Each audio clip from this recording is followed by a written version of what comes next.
What's up, you guys? This is Devin from CenturyFX Studios, and we're back with another video. Today we're going to be talking about speedlights, and not just about the speedlights, but their specific performance in the field. Now, a lot of us like to use speedlights, but we don't know anything about what we're expected to get out of them as far as how many flashes and how long the battery life is supposed to last based off of how much power it's outputting, all that other stuff. So we're going to get into that in this video today. Now, let's start off by saying that I'm using the Yongnuo 600EX RT. I have the Mark 1 and the Mark 2 versions, but they are essentially the same flash with the same flash tubes in there. Trust me, I've taken out and resoldered different flash tubes in there from the same exact model, whether it be the Mark 1 or Mark 2. So I'm pretty sure they're going to have the exact same performance. Everything is pretty much laid out exactly the same. So whether I use the Mark 1 or Mark 2, I'm pretty sure I'm going to get the same exact output. Another thing you need to understand, that I was using the Sanyo Inner Loop AA battery. Sanyo Inner Loop batteries are the rechargeables. I think Panasonic owns the company now, so they're called Panasonic Inner Loops. But when I purchased them, they used to be called Sanyo Inner Loops. But I have, like 50 of them, so I use them religiously when I'm going out and going into the field, because I need that quick recycle, being able to get batteries without having to worry about going to a store right before an event, buying and trying to estimate how many batteries I need. All that stuff is for the birds. So I use these rechargeable batteries for this test. All right, so the first thing I'm going to give you guys is the stats. So this is what I did for my test. So I had a flash exactly like this. I put my 4 Sanyo Inner Loop batteries inside of it, and then I went to 1/1 power. So once I went into 1/1 power, I just kept flashing and hitting the pilot button over and over and over and over and over again until the batteries went down. Now, I definitely had to do this over a span of time, because it takes a lot of time for a flash that has 1/1 power and it's not sitting around and doing anything. If it's just going ahead and consistently going to pop, pop, pop, pop, pop, pop, pop, without having to sit and go to sleep, it takes a while. Now, what I've learned is that this flash, this Yongnuo 600EX RT, I think it has like a guide number of 60. It has, you can approximately get 140 flashes at full power out of this puppy here. And then after that, all I did was essentially math. I knew that if I got 1/1 power at 40 of these bursts, I could probably get 280 at half power, and then 560 at 1/4 power, so on and so forth. Now, that was just the stats for this flash based off of the main power flashing, or the max power flashing. So that's essentially what I did. I took it at max power. I did as many flashes as I could at max power, and then did the math off of that reading there. Now, after about 15, full power pops, it starts to overheat. It starts to slow down. It starts to say, hey, slow it down. Don't fire me so much. So those are some of the things you need to worry about when you're in the field. If you're in a hot situation, even if I was in a regular room temperature situation, about 70 something degrees, but if you're out there in 89 degrees doing high speed sync and pushing your flash to the max, then you're going to have to worry about it overheating. And so that will affect your results in the long run. So especially if you're doing 1/1 power. Now, if you're doing like 1/8, 1/16, or 1/64 power, then you're not going to have to worry about it overheating so much, because it's not doing that much work. Of course, it's that simple. But if you're doing 1/1 power, you need to estimate the time it's going to take to cool down. If you're at a big event, if you're at a wedding, people want to see the back of your camera. They want to see exactly what you got. If your flash is struggling to give you the proper exposure because it's overheating or it's slowing down and you're not being able to get the exposure that you want, then they look at the back of your camera screen and they're like, hey, what happened? Even though they're in a dark situation, maybe at a reception at a wedding or anything like that, they're wondering where's the image quality, because they're expecting you to have a polished image right on the back of the screen. Why? Because they can tap on their cell phones. This is not a cell phone, but they can tap on their cell phones and get a nice polished JPEG. Well, most of the time, people who are using DSLRs and professional cameras are shooting RAW, and they're getting a JPEG readout of what it might look like on the back of the camera. They're not getting the actual raw look of the image, but at the same time, it has to be a decent image, because if your client's looking at the back of your camera, they're expecting you to be great. They're expecting you to be better than them at their cell phone. So if their cell phone is showing them a better image at the back of their screen, then if your camera shows a worse one, then you kind of out of luck. retaining that client. You want to be able to give them a great product from the back of the screen. And the flash is one of the number one culprits for giving you a bad result from the back of your screen because it's so unpredictable in a lot of situations. But even if you're using ETTL, which is not what I use for this test, I used manual to give me consistent results. But if you're using ETTL, it's still not a reliable system because there's so many things that can go wrong with your flash when you're doing ETTL based off of where you're bouncing the flash. If you have this modified, we're about to get into all of that right now, but those are the test things that I did, and those are the reasons why, because your client needs to know exactly what they're going to get. They want a really, really good representation of what they're going to get on the back of the screen, on the back of the camera. Usually you don't just give your clients the JPEGs right out of the camera. Some people who are more on the hobbyist, enthusiast side will probably give JPEGs right out of the camera. But for us professionals who want to invest in things like flashes and things like that, we need to have quantifiable math to a certain degree about how much power we're going to get and consistency we're going to get out of this flash. Now, not every flash is the same. I know this for a fact. You have, Canon series, which you got the 400 series flashes, you got the 500 series flashes, and then you got the 600 series flashes. All of them give you different functionalities. All of them give you different power outputs. And typically, one of the main ways to show you how much power you're going to get out of your flash, the manufacturer will give you something called a guide number. Now, I'm not going to get deep into the guide number because there's so many independent variables with the guide number. But essentially what it is distance multiplied by your f-stop will give you the guide number. For example, if you have a distance of 4.5 meters from your subject and you're at f4, your guide number is going to be 58. 58 is essentially the guide number. It's the unit of measurement for power in a flash. This is guide number 60. Do the math there to get 60. You would have your distance and your f-stop there. Now, it's just like an algebra equation, guys. You can do this multiple ways to find either the distance that you need or the f-stop that you need. Most of the time, guide numbers are given based off of ISO 100. You got it? So anytime you're trying to apply your settings to guide number and your distance and your feet, all this stuff, make sure you're at ISO 100, f-stop, such and such. And the shutter speed shouldn't really affect your flash power, if not at all. Flash is controlled by the f-stop, and shutter speed controls more of the ambient light. And ISO 100 means that there's no amplification in the camera, or as little as possible, based off of manufacturer specs on ISO 100. Now let's think about this in context. If you were at a small event, let me just say a small event, I'm just going to give you a number of pictures that I might take. And if we're at 1/1 power, which you probably won't be, but I'm going to over exaggerate in this situation. At a small event, I'll probably be there for about 2.5 hours maybe. A small event, maybe I'll have 500 pictures. All right, if I have 500 pictures, and my flash gives me, let me check again, my flash gives me 140 pops at full power, then my flash is not going to make it on one set of batteries at 1/1 power. And you might be saying, well, most people don't use 1/1 power. Well, you have to think about it this way. What if you have a big softbox like this?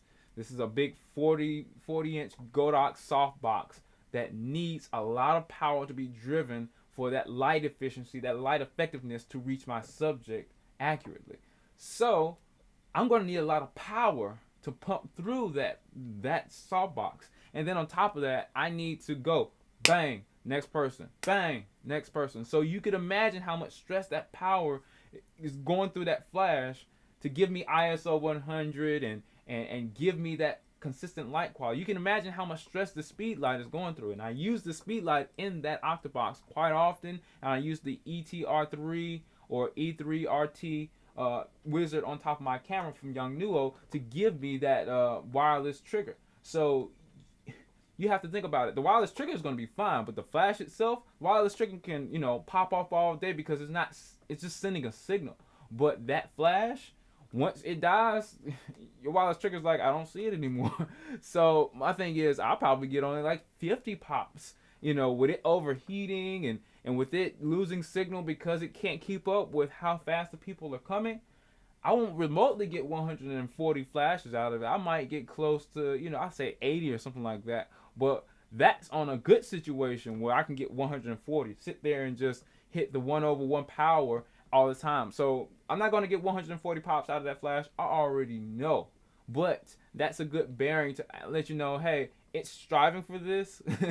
So you might not get it, but depending on your situation, you need to plan accordingly. Because, for example, if I have this flash on a softbox, it's probably on a stand. And that stand is probably the way I shoot. And I shoot wide group pictures. It's probably going to be raised up above me, maybe 10 to 12 feet, 15 feet maybe. If that flash goes out, then I'm going to have to pull that whole stand back down, take the umbrella off, replace the batteries. There entails a whole long situation. And then that brings us to a whole bunch of different things that we have to worry about. Getting the power through the flash, making sure that flash has enough power to give you that light effectiveness from your modifier, because you rarely ever going to be using this flash straight onto your subject taking portraits. And at events, you're probably going to be taking portraits. So that's a lot of stuff to remember, but the main thing is knowing that you need power, and you need to be very, very cautious and sensitive about the flash. If you know you're overheating that joker, slow it down a little bit, or raise your ISO up so you're not using so much power, so that you're not at 1/1. Maybe you're at 1/2 power, or 1/4 power, or 1/8 power. These things will allow you to keep consistent light quality, but at the same time allow your flash to get more pops off. These are the things that professional photographers weigh every time they go out into the field with any kind of light source that they don't have full control over. What are the backups? How much power do I have? How much power do I need to keep everything consistent and professional? People love consistency. My boy Eric Thomas always says success is very intentional and very deliberate. That means you're planning for everything to go wrong. You're planning for something to go wrong. So with this flash, you have to understand that there's so many variables to keeping the power consistent. All right, so knowing these specs, we have to think about what events we would use and how long we would be using our flash. We could be using the flash in the studio. You can trigger these speedlights off camera. You could be using these for events, which probably most of the time, more often than not, people will be using these for events and not so much the studio. And then here and there, you can use it for sports, depending on what kind of sports photography you're doing. Usually it's going to be for outdoor portraiture, things of that nature. That's what I mean by sports. It's kind of a crude definition, but anything outdoors that you're going to have to use the ambient light and mix it with the flash, that's what I'm talking about. I'm talking about outdoor stuff, whether it be portraiture, sports, all of this stuff. I just put it under one umbrella called sports. But with all that being said, if you're outside and you're using a flash, a Yongnuo 600D XRT flash or whatever, especially if it has a lower guide number with 50A, lower than 60, then you're definitely going to have to use some more under exaggerated numbers. So for example, if my main power at guide number 60, if my highest power at 1/1 gives me 140 pops, then if you're sitting at guide number 58, 1/1 may only give you about 120 pops, may only give you about 100 pops, and that's on a good day. That's on a good day. You're never probably ever going to get that, as far as a ratio of knowing how many pops you're going to get out of your flash. You're probably never going to get that in a good situation. You're probably going to be sitting around, and the flash is probably going to be sitting on, or it's going to be using power in some kind of way, going to sleep. But if it's sleep and it's still on, it's still using power. Even though it's sleep, it may not be using as much power as you think just to keep it on. But at the same time, you're going to have to worry about it being on and that draining your power. Most of the time, I don't cut off my speed light when I'm at an event, because that's counterproductive. If I keep cutting off my speed light and anticipating whether somebody's going to need a picture or not, I might as well just keep it on, because I'm going to risk having a messed up exposure if I have my ISO, shutter speed, and aperture flash reliant. That means it's relying on a flash to fill in shadows or be present in some kind of shape, form, or fashion. So I don't want to risk that and have a client look at the back of my screen and be like, oh, you suck, you're a bad photographer, we're not going to use you again. Now granted, I got the client in the first place, so they're going to give you a little bit of leeway, especially if they're using you as a professional photographer. But like I said, you always have to be competitive in this environment where you have cell phones and stuff like that, because people are expecting you to be at least better than their cell phone photography if they look at the back of your screen. But if your flash is reliant on your exposure, or your exposure is reliant on your flash, then chances are that thing is going to be wildly underexposed, or it's just not going to have the pop that a professional photographer might have. And your everyday cell phone, the iPhone XS or whatever that new thing that they think that's going to kill photographers off, that thing is really, really good at taking pictures. At really, really good at exposing for the shadows, compensating for all the things that cell phones weren't able to do years ago. So when you look at the back of your screen, you need to be on point. No matter what event, no matter whether you're in the studio, this, that, and the other, whether you're tethered or not. So you have to be prepared to either change batteries, have a battery pack, have all these things to compensate for the light effectiveness that you're trying to get with it, whether it be a softbox, beauty dish, whatever modifier you have for your speed light. You have to account for the amount of light that modifier will eat. Your modifiers eat light all the time, and you'll be like, why is my exposure not as good as I think it should be? Especially if you have it on ETTL. This is a side note, guys. If you're using ETTL or ITTL for Canon or Nikon, if you're using that automatic mode for your flash, if you flash it then through a modifier, which I say 99% of the time you are going to be doing that. Okay, 90% of the time you're going to be doing that. But if you're flashing it through a modifier, you're going to be losing power, point blank, period.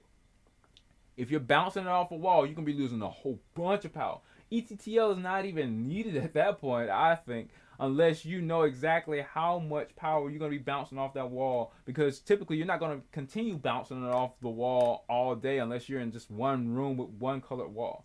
Usually people are bouncing. When they're bouncing it off of multiple subjects in different environments, and all those subjects don't have the same color.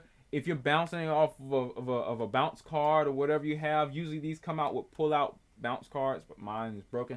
Anyway, if you're bouncing it off of anything white, you're always going to lose power, and depending on how far you are from that subject or thing you're bouncing off of and your subject, you are going to need more power, point blank, period. Alright, and here's the last thing I want to say about Speedlights. I know I've been on my soapbox all day, guys, but these are so good, so useful. I use it almost every time I go in the field. I'm going to be at a homecoming event tonight, and I'm going to be outside. I'm going to be using this to get some of the best image quality that nobody can just get on their cell phones.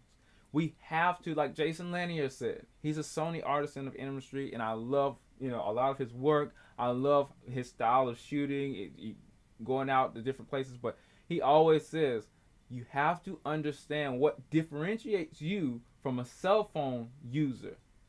In this day and age, it's so different. These past 20 years have brought all kinds of different threats and competition to the photography world. And if you want to stay a photographer, videographer especially, know your light modifiers. Know exactly what is going to separate you from just your average cell phone user, just your average camera user. You have to use things like tools, light modifiers, like kits, strobes, high speed sync, all the techniques that you can, rear curtain sync, all the techniques that you could possibly use to get the best image. Shoot raw, shoot manual, know your camera in and out, because if you don't, some cell phone photographer will take your business.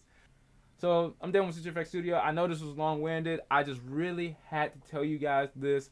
I've been working on this for a while. We're going to get into a Sanyo in-loop version of this video. It's going to be kind of similar because I use the same stats in this one, but I'm going to be talking about the batteries in general, and then I'm going to compare it to a whole bunch of different batteries, Duracells, Energizers, all of those stuff, to give you guys a good estimation of what you should be getting in the field, what you should expect in the field based off of a full power charge of batteries on a speed light that should be ready to go. You guys keep shooting.